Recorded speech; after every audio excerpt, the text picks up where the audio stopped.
9-qoidaga o'tamiz. Teng yonli uchburchak. Teng yonli uchburchak deb yon tomonlari teng bo'lgan uchburchakka aytiladi. AB ACga teng va yon tomonlari teng bo'lganligi uchun yon tomonga yopishgan asosning burchaklari ham teng bo'ladi. Ya'ni alfa alfadan bo'ladi. B bilan C burchak teng bo'ladi demoqchiman. Birinchi misoldan boshlaymiz. Birinchi misol. Demak, alfani toping degan, teng yonli bo'lgani uchun bu asosdagi burchagi ham 40 gradus bo'ladi. Shuni alfani topadigan bo'lsam, alfa qo'shilgan 40 teng 180. Demak, alfa qo'shilgan 80 teng 180. Demak, alfa teng 180 dan 80 ayirsa 100. Bunda mana bu ham yo'q, bunda teng yonli boshqasi ekan. Bu 30 bo'lsa, mana bu ham 30 bo'ladi. B burchak ham. Chunki teng yonli ekanda. Teng yonli ekan, mana bu A, D, B uchburchak teng yonli ekan, A, D, B, D ga teng ekan. Shuning uchun bu mana bu 30 gradus bo'lsa, bu ham 30 gradus bo'ldi. Endi uchburchak ichki burchaklar yig'indisiga ko'ra 30 qo'shilgan 30 ga 50 80 gradus qo'shilgan alfa teng bo'ladi 180 gradusga. Demak, alfa teng ekan 180 ayrilgan 30 ga 80 110 gradus. Demak, alfa teng ekan 70 gradusga. Uchinchi misol. Teng yonli bo'lsa, demak bu C burchagimiz ham 40 gradus bo'ladi. BD DCga teng bo'lgani uchun. Endi uchburchak ichki burchaklar yig'indisiga ko'ra 50 ga 40 90 gradus qo'shilgan 40 gradus qo'shilgan alfa teng bo'lishi kerak 180 gradusga. Demak, alfa teng ekan 180 ayrilgan 90 ga 40 130 gradus bo'ladi. Bular ayirmasi esa 50 bo'lyapti. Javob shu. 4-misolga o'tamiz. Bunda teng yonli bo'lgani uchun mana bu 30 gradus ekan. Shunday qilib ketaveramizda, ishlab ketaveramiz. Endi ikkita uchburchakning tashqi burchagi formulasiga ko'ra qarang. Hozir tushuntiraman yaxshilab. Mana shu uchun oladigan bo'lsak, bo'lmadi bu. Qaytadan chizamiz.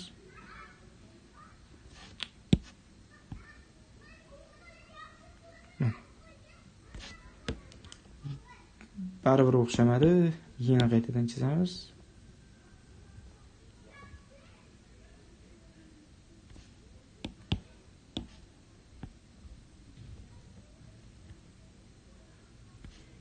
Bo'yalish kerak edi, bo'yalmayapti.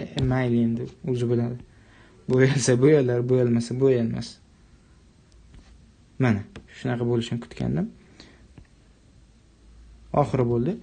Mana bu burchak, tashqi burchak, unga qo'shni bo'lmagan ichki burchaklar yig'indisiga teng bo'lishi kerak-da. Tushunyapsizmi? Shuning uchun ham ikkita 30 ning yig'indisi bo'lib qolmaydimi bu? Mana. Demak, 60 gradus ekan. Ya buni ham noma'lum qilib ishlaymiz. Betda bo'lsa, bu ham betda bo'ladi, teng yonli bo'lgani uchun. Endi bu yerda betda teng bo'ladi ikkita 30 ning yig'indisiga aytganimdek. Bundan betdan topsam 60 gradus bo'ladi. Endi ADC uchburchak uchun ichki burchaklar yig'indisiga ko'ra alfa qo'shilgan ikkita betda teng bo'lishi kerak 180 gradusga. Buni alfani topsam 180 ayrilgan 2 ta 60. Alfa teng ekan 180 dan 120 ni ayirsam yana 60 chiqadi. Javob shu 60 gradus ekan. 5-misol. Teng yonli bo'lgani uchun mana bu ham alfa bo'ladi.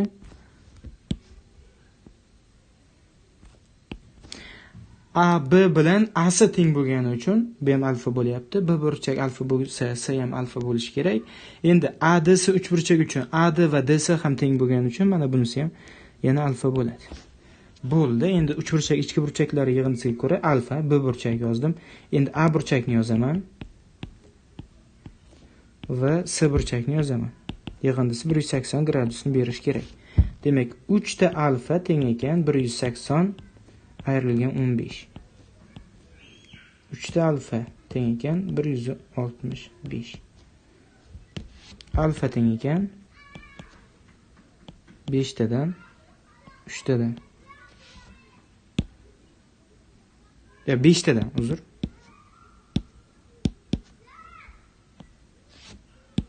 Beshtadan. Bo'ldi. 6-misolga o'tamiz. Demak, mana bu ham alfa bo'ladi. Endi qarang, mana bu burchak betta bo'lsa, mabodo. Bunisi ham betta bo'ladi. Tengyonli chunki. Tengyonli deganda AB bilan BD teng bo'lyapti, shuning uchun. AB, BD va AC hammasi bir-biriga teng bo'lyapti. Endi bu yerda ko'rinib turibdi, mana bu uchburchak uchun